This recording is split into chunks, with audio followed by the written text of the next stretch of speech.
the next presenter, McKenzie Hughes. And McKenzie, I want to begin by thanking you for your graciousness in allowing us to run over a bit on your time. We promise to make it all right with everyone by the end.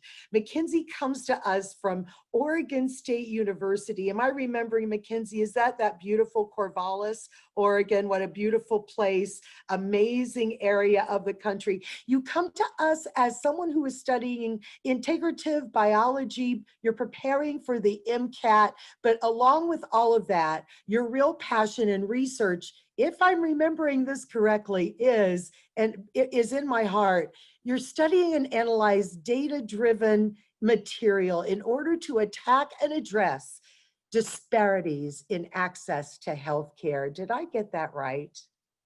You are absolutely on track with that. I want to hand it over to you. I bring you McKenzie Hughes. All right, thank you for the warm welcome. I am going to share my screen here. And hopefully that is available for everyone to see. So good afternoon, everyone. It's really lovely to be here. And yesterday I celebrated my 25th birthday. So I could truly think of no better way to start off the mark of a quarter century than by talking about science. And today I will share my remarks on what it means to be a woman in STEAM. So to start off, a little background about myself. My name is McKenzie Hughes, and I have been interested in the sciences since I was very young. I was 12 when I decided I wanted to become a physician and spend a life in medicine. And that really came after life-saving surgery, of which a really incredible neurosurgeon pioneered a brand new technique that has saved many lives. And it's what really has given me the opportunity to be here today. So just seeing that innovativeness and that compassion come together was really important for me and really sparked my interest in the field of medicine. So where am I now? Many years later, I am very busy. I currently sit on the alumni committee board for the Center for Women's Leadership. And this is a program focused on training and teaching programs to change the way leadership looks from the ground up. We know there are a lot of capable women leaders out in the community, but we don't see that in top leadership positions. So we are trying to change that and enable the growth of leadership skills for girls and women of all ages and any level of their career. I am also highly involved in mentorship for youth, and whether they're interested in science or healthcare, and mostly that's through the New York Alliance for Careers in Healthcare, which is partnered with Futures and Options. And another aspect of my life right now is research. And traditionally, I am a wet lab scientist looking at disease processes and working with chemicals and being really in the lab with the gloves and the goggles on. But since COVID, I have had the opportunity to learn about data-driven research, specifically with computing and coding and integrating new programming techniques. And I've been able to look at big data and analyze this for looking at disparities in healthcare. So recently, with the landscape of healthcare transitioning to a virtual model with telemedicine and no longer being in-clinic visits, there are different inequities that are coming out of this. And not only the barriers to these telehealth models, but how does that change care for people? And so that was my recent research project and has been published recently. And I like to start off with this poem from Rupi Kaur because while I've had some incredible opportunities, I've also had some serious setbacks. And many of those were not based on my ability, but my looks for being a woman in a very male-dominated field. So this poem really shows that us as women have made great strides and changes throughout the years, and how is it in my duty to make it so that the women after me have it easier? So I'll read this out.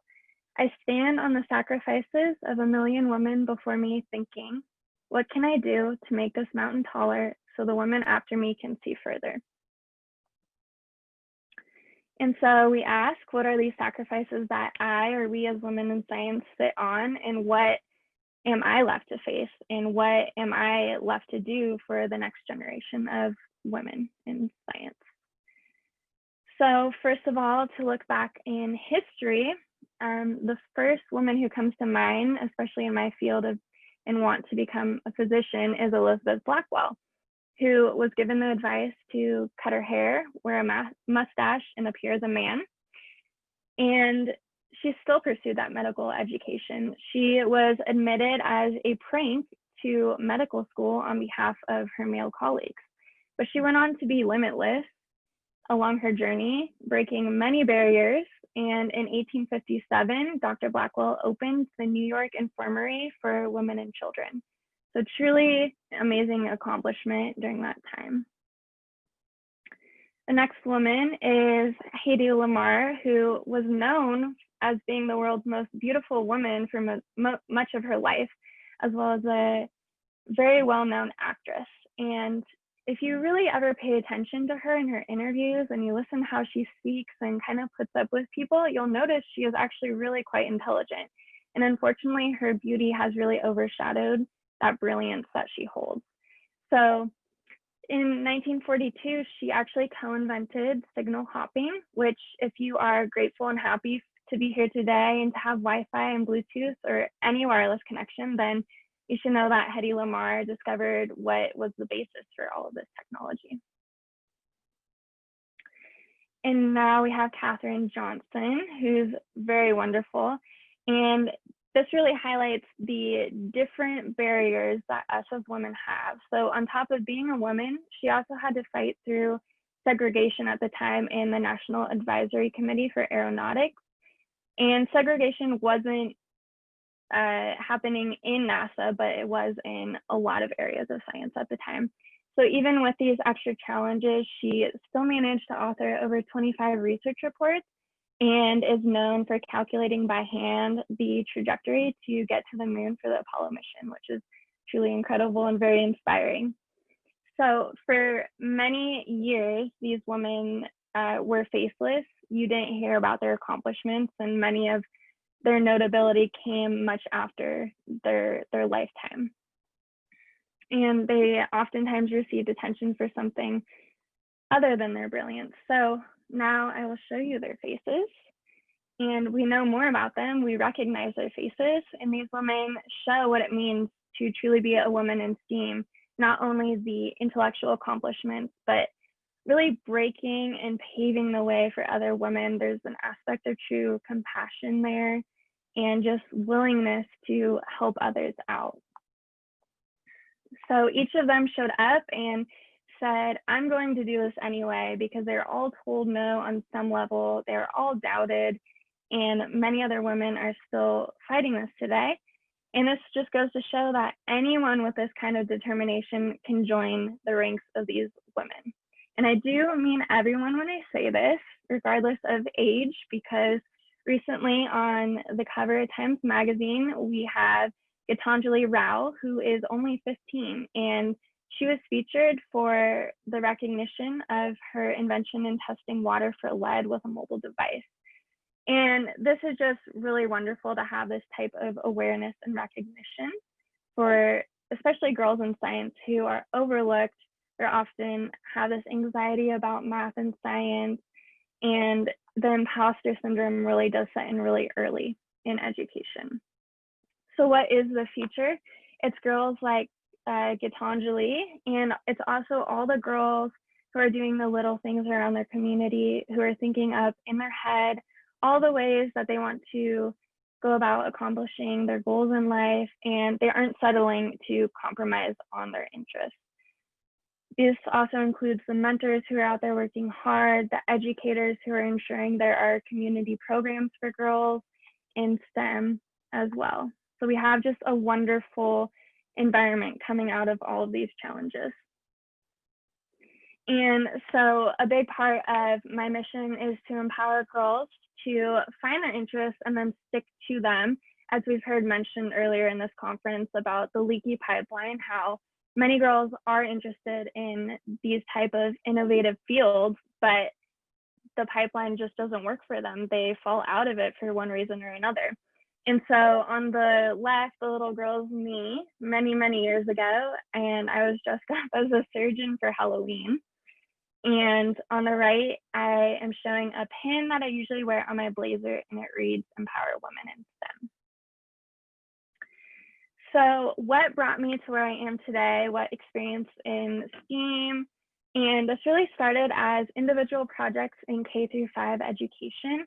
I was very lucky to have a wonderful community, wonderful educators who focused on having individuality in the classroom and letting each student explore what they wanted to. So I was probably in 3rd grade when I wanted to take this crystal growing set from Costco and do a whole research project on it. And I had the support of my family, the educators, and that just helped grow my interest. It helped tell me that I could do these things and be different, and it was okay. And then from middle school, I was really lucky to be a part of a cohort of girls who were introduced to underrepresented career exploration. So we went and looked and took part in welding experiments and chemical engineering at HP Hewlett Packard that's around here. And that was just really wonderful to see that it was important that there are girls and women in these fields. And then another huge part of it all is a personal journey. No matter what, you need to have a very strong rooted why for your story, because when those challenges come, those obstacles come, that's what you fall back onto. Why do you want to do this? It's not about where you've gotten, how many publications you've had. It really just comes down to why you ever started in the first place and all the reasons that you've accumulated over the years. And then the last part is just saying yes to so many opportunities, whether I'm familiar with them or not. One of those recent experiences was getting more into programming and integrating that with helping the healthcare field and making sure that people are receiving the right care. So a good mantra is to be afraid and do it anyway. That's how we break through these things. And with that, I would like to conclude with a little bit of a challenge for everyone, and that is to go out and learn about some new women scientists who you may not have heard about or have briefly heard about but don't know much about. And behind me, I have a couple of portraits of them that I was gifted. So I love having those in my office as a nice little inspiration. And then, of course, please reach out to me if you'd like to just chat about some projects or a mentorship. I'm available through email and LinkedIn. Thank you. McKenzie, that is a fantastic presentation. And again, my deepest thanks. I'm sure I speak for all of the attendees for just bringing us this voice that you bring us today as you describe your journey and your thoughts and really begin to describe to us your roadmap for changing the world, and you already are, and I'm so enthusiastic about that. I've told my students, I told my students the other day, and I would like to share with you and all of the other presenters today, especially those of you who are still students, that hope is a real thing. And I know that it is because it is built and constructed of the work of my students and women just like you, McKenzie, and like all of our presenters today, and certainly like those women who are yet to contribute this afternoon. With that, let me invite the audience once more to please feel free to post questions for McKenzie in the chat. Let me, though, pause briefly if there are any questions now before we move on to our next presenter.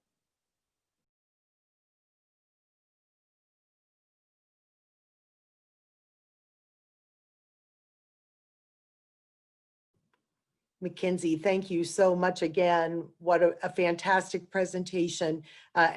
We will forward the questions that come in for you in chat. And again, thank you for giving voice to your work. Please continue on that path that you're on.